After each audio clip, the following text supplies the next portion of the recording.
What's up everyone? On today's video, I'm going to be working on my Honda CRF230F. This is a project bike I got. I had a Kawasaki 440 LTD, which is a motorcycle from the 1980s. The guy wanted to trade this bike for that bike. He said that it needed a battery. Normally when you trade someone on Marketplace, that means the engine's blown. But it ended up, it did just need a battery. So I've had this bike probably a year now, I think. And cosmetically and mechanically, it's going downhill a little bit. So I just want to take some time and fix the issues and add on a little bit.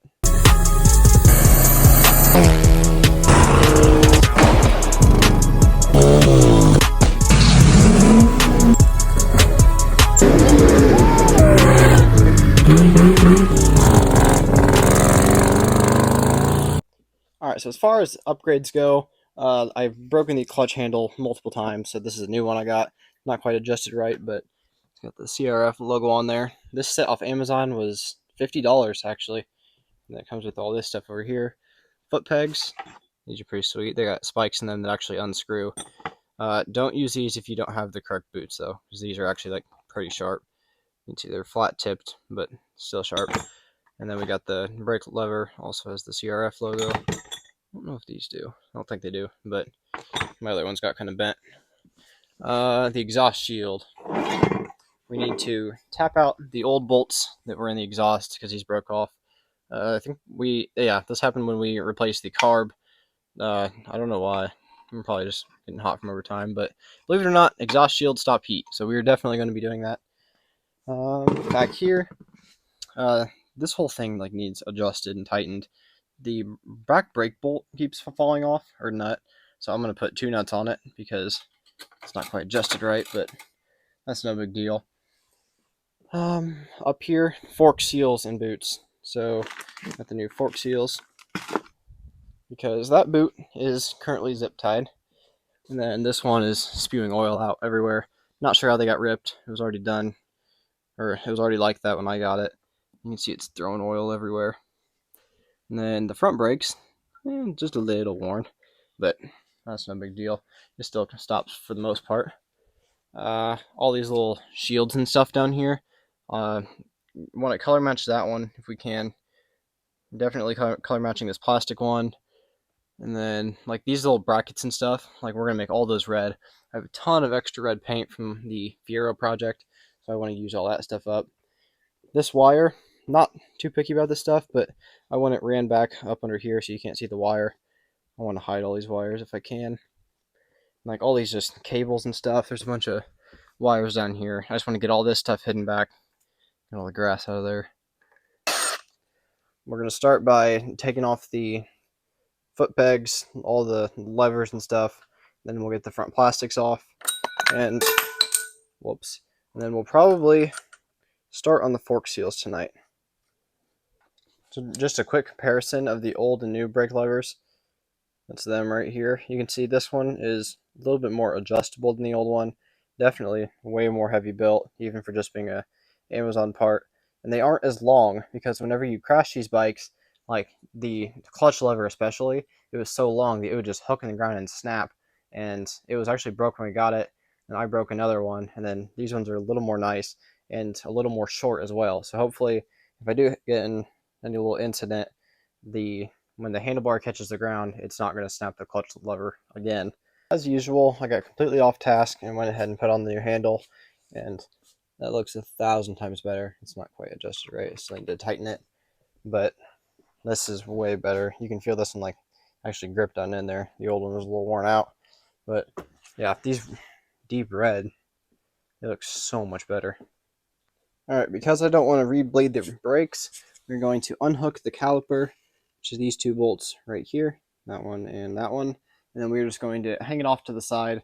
I should be able to do everything without it because trying to bleed brakes on a dirt bike is not the most fun thing in the world.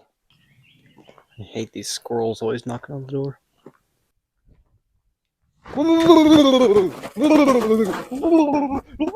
Next thing we're going to do is pull the whole front tire off. So there's a shield right here, all 10 millimeters. You just pull this out, and then it swings out. And then a 17 millimeter. It's out, just like that. Alright, so to pull out the actual forks, there's 8 12 millimeters in all. 1, 2, 1, 2. then 2 down here, and then 2 up here. All you do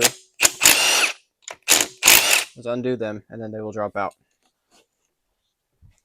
It is important to note that when you put these things in a vise, do not grab this part up here, because the seal we are going for is right here. So as this thing goes down, that's supposed to keep a seal there. So then if you scratch this, then that allows oil to get past. So you're okay to lightly clamp the bottom of this, but do not even scratch the top of this, because that's just going to create so many issues, and you end up having to get a new fork. So now we are going to pop off the boot that I zip tied. Phillips bit up here. And this just pretty much slides up. It's a little crusty. Oh. Of course it ripped. I don't really care. There we go. Alright. So this fork actually isn't bad at all, but the other one is pretty much destroyed. But we're going to go ahead and replace all of it at once. Alright, so the next thing we're going to do is undo the bolt in the bottom, which is an Allen actually.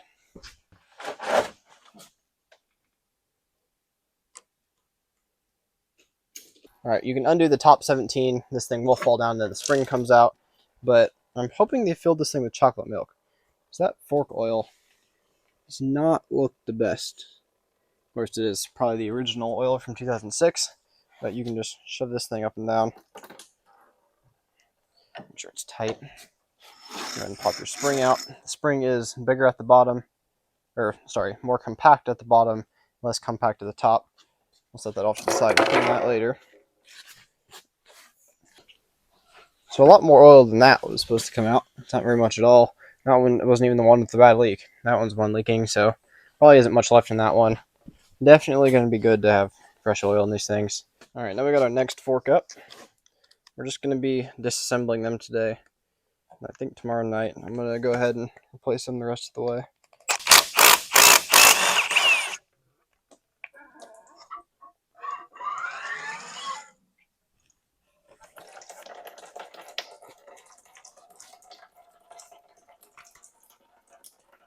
This fork oil is somehow worse than the last stuff.